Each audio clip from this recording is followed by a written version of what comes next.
Hey guys, welcome to this video on creating a custom radio option. We have running a demo right now, just a basic radio option that's pulled right from the Flutter documentation. As you can see, pretty straightforward, very simple. I'll link up to this code as well in the description below. But yeah, this is what we're going to start from. These are just the normal out-of-the-box Flutter radio buttons. We're actually going to want to customize things a little bit, and Flutter doesn't itself allow you to do that within the radio option. However, you can create your own custom radio options. So that's what we're going to do today. This is actually a tutorial based on a Medium article by Sheikh Khan. It is a pretty good one, works pretty well out of the box. So I'm going to link up to that one as well. So if you wanted to reference what he's written there as well, you can definitely do that. So we're going to get started though, taking a look at the code. This is, again, just right out of the Flutter documentation. You can pull that right from there. But you can see how it is creating a radio widget here. We have it with an enum base value. That is the value of each individual radio item. And then the group value is what it gets set to. So this is the value that gets updated and creates a group amongst all of the radio options. And then there's the callback function where you actually set the state. So that's where it's at for these. It's got a title and it has, of course, the actual button itself. So we're going to do things a little bit differently now. We're going to create our own custom radio option widget. So in order to do that, first we're going to create a new file.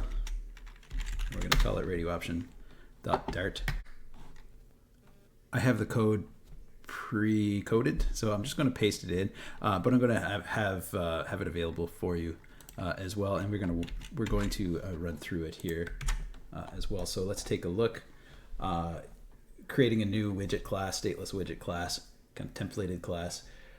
Walking through these values, there is the value of each individual radio item. This is the grouping, so this is basically the state value that you'll be updating from the user interface. Text describing what each of those radio items is, and then the callback function unchanged. So we can do that. This is the constructor for this class, and then if we scroll down to the build method, we're down here. It's creating a new container, and we're specifying this as an inkwell, having a few different options here. Splash color, so this is basically what's happening on the click or on the press, and that's defining our collection of widgets, which is basically the radio option itself, a little bit of spacing, and then the text describing what the radio option is. So since it's simple, we'll just jump to that first. That's the build text. We're just taking the text that was passed in as part of your constructor and applying some styles to it and displaying it. And then the radio option itself. This is where we really get into the customization of that radio option. And for me, I wanted to take it from the basic one. All I really wanted to do was make it a solid circle. And this is why this tutorial really was simple for me. It wasn't a complicated change. But really what you can do is, as long as you are updating your value and assigning a group value, you can really make a radio button into anything that you really want it to be. So in this case, though, it's just something with the fixed width and height. We're setting it as a circle, and we're defining the colors. So basically aligning the colors in this way. The only thing that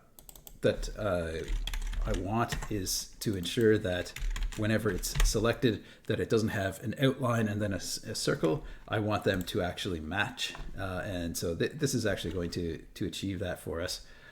So we'll save that, and that's really all we need for the custom radio option widget itself. Okay, so we're back into the main.dart file. We're just going to now implement those radio options within here. You can see our previous radio options are here. What we're going to do is just pull them in using our custom radio options that we just created. So we're going to implement those. We're going to create them in a similar way. We will just add them in. And we have to, of course, bring that library in as well. And I will remove these options, and then we can take a look at these two. And so this is how we implement it. Very straightforward. We identify it as a singing character type of widget. We're assigning that value for each of these. So you notice that each of these values align to those enums. They both match on the group value character.